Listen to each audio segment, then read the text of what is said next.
আলহামদুলিল্লাহ অনেকটা খুশির খবর যে সকল ইসলামী দলের ঐক্য দেখে কিছু কিছু দলের রাতের ঘুম হারাম হয়ে গেছে। কারণ এই ঐক্যের মধ্যে দিয়ে আগামী নির্বাচনে ইসলাম ক্ষমতায় আসতেছে। তো আমরা একবার ভিডিওটা দেখে আসি। যখন বুঝবেন যে চরমনাইয়ের ওইখানে যদি জামাতের আমির যায় আর গেলে যদি কোনো বামপন্থীরা কষ্ট পায়, বুঝবেন আপনার ঐক্য সফলতার দিকে যাচ্ছে। আপনি যখন দেলোয়ার হোসেন সাইদি সাহেবের মাজার জিয়ারত করতে, কবর জিয়ারত করতে যাবেন আর ওইটা দেখলে যদি চরমনাইকে কেউ গালি দেয়, বুঝতে হবে যে আপনার ঐক্য ফলপ্রসূ হচ্ছে। এক বাক্যে আপনার ঐক্য তখনই সফল হবে যেটা আপনার শত্রুর হৃদয়ে কষ্ট দেয়। আমাদের বাংলাদেশে আলেম ওলামাদের মধ্যে আমাদের এই শত্রু চেনা স্বভাবটা, উদারতার কারণে অনেক সময় আমরা ভুল করে বসি এবং একটু ভালোবাসা পেলে, একটু আদর যত্ন পেলেই আমরা আবার ওই যুগ বোঝে কোপ দেওয়া, যেটা একটু আগে বললেন, সেটা আমরা ভুলে যাই। অতএব সময় এসেছে, ইতিহাস কখনো কাউকে ক্ষমা করে না। আমাদের দেশের স্বার্থে, জাতির স্বার্থে, বাংলাদেশের স্বার্থে, মুসলিম উম্মার স্বার্থে, বিশেষ করে স্বাধীনতার স্বার্থে, সম্ভবত আমাদের আতাউর ভাই বলেছিলেন এই দেশ স্বাধীনতা রক্ষা করতে হলে আলেমরাই সবচেয়ে বেশি এগিয়ে। এবং আমি যতগুলো টকশো বা অনলাইনে কথা বলেছি, আমার গবেষণা প্রমাণিত হয়েছে আজ যদি বাংলাদেশের সর্বোচ্চ দেশপ্রেমিক আপনি শনাক্ত করতে চান, তাহলে ইসলামপন্থীদের চাইতে দেশপ্রেমিক আর কেউ বাংলাদেশে নাই।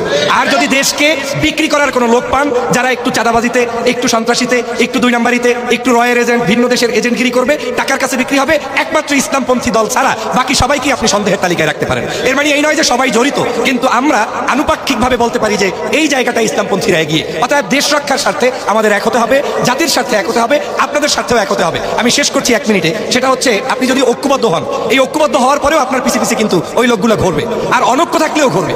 এখন অনৈক্য থাকলে ঘুরবে কিভাবে? জেলাপি দিয়ে ঘুরবে, একটু খাওয়াইলেই আপনাকে পাইবে, একটু ইমামতি দিলেই আপনাকে পাইবে, অথচ আপনি বিসিএস ক্যাডারের যোগ্যতা রাখেন, অথচ আপনি পার্লামেন্টে যাওয়ার যোগ্যতা রাখেন, অথচ পীর সাহেব চরমনাই চাইলে বাংলাদেশের প্রধানমন্ত্রী হইতে পারে, জামাতের আমির চাইলে প্রেসিডেন্ট হইতে পারে, প্রধানমন্ত্রী হইতে পারে, মামুনুল সাহেব চাইলে সংসদের স্পিকার হইতে পারে। কিন্তু এই যে তাদেরকে যাচ্ছেন না, দিচ্ছেন না, চাচ্ছেন না, সে কারণে আপনারা এই জাতীয় জায়গাগুলো থেকে বাদ হয়ে আমরা যাচ্ছি কওমি সনদের দিকে, আমরা যাচ্ছি একটু স্বীকৃতির দিকে, আমরা যাচ্ছি সামান্য কিছু পাওয়া এবং দেনা পাওনার দিকে। আমি মনে করি ওই জায়গা থেকে আমাদেরকে বৃহত্তর স্বার্থে ঐক্যবদ্ধ হতে হবে। তাতে আপনার ইমামগিরিও থাকবে, মুয়াজ্জিনগিরিও থাকবে, কওমি মাদ্রাসাও থাকবে, আলিয়াও থাকবে, ইসলামী আন্দোলনও থাকবে, দলও থাকবে, আবার সংসদও আপনারা কাঁপাতে পারবেন। অতএব আসুন আমরা সবাই মিলে একটা কাজ করি, যে যে দলেরই হন না কেন, আপনার একটাই ভীষণ থাকুক, এইবার আর কোনো কিছু ইস্যু টিস্যু লাগবে না। আপনাদের কোনো নতুন ইস্যু, ওই ছোট ছোট ইস্যু নিয়ে প্রেস ক্লাবে দাঁড়ানোর প্রয়োজনই নাই। আগামী 6 মাস শুধু একটা ইস্যুতে কাজ করেন, যে আমরা সবাই এক, তাতে আমি কিছু পাই কিংবা না পাই, পাওয়ার স্বার্থবাদ দিয়ে যখন আমরা লড়াই করব, হয়তো হতে পারে 5ই আগস্টের মতো আরেকটি বিজয় আল্লাহ আমাদেরকে দিতে পারেন। সবাই ভালো থাকবেন, সুস্থ থাকবেন, মুরাব্বিরা যেই পথে যাবেন সেই পথে যাবেন। আর যারা অনলাইনে লেখালেখি করেন,